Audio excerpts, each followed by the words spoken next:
guys, good morning sa ating mga followers. Ito po guys ay i-share ko lang ang aking karanasan dito bilang security officer dito sa Southern Tagaytay.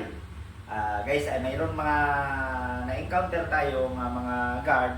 Ito ay dagdag kaalaman sa ating mga 5'9". Katulad yan guys, ang mga na-encounter natin dito, hindi nag-iikot sa ating area of responsibility. Ngayon guys, yan ang mga na-encounter natin, may memo yan guys. Bibigyan natin sila ng NTA, tapos i-explain nila ang sarili nila, ipagtanggol kung bakit hindi sila nakapag-ikot ng ganong oras. Every 1 hour dapat sila ay mag-iikot. Ngayon guys, pagka hindi sila nakaikot 2 beses yan, bibigyan natin ng notice to explain. Ang ating mga na-encounter din pangalawa guys ay hindi naglalagbo. Sa ating mga 5'9", ay share ko lang sa inyo ang ating sa inyo dagdag kaalaman din. Kailangan ang logbook natin ay napaka-importante po yan. Kailangan natin on time tayo maglalagbo.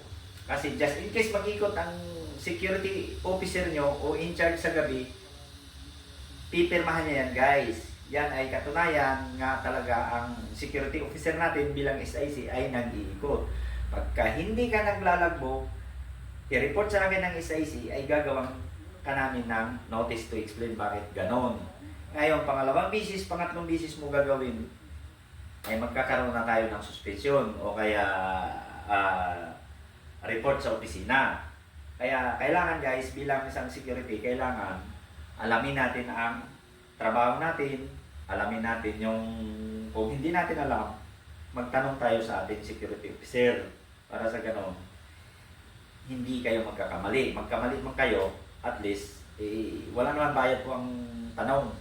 Hindi, huwag kayo mahiya para dagdag kaalaman din yan. Maraming salamat guys, pa-share ng video natin sa ngayon.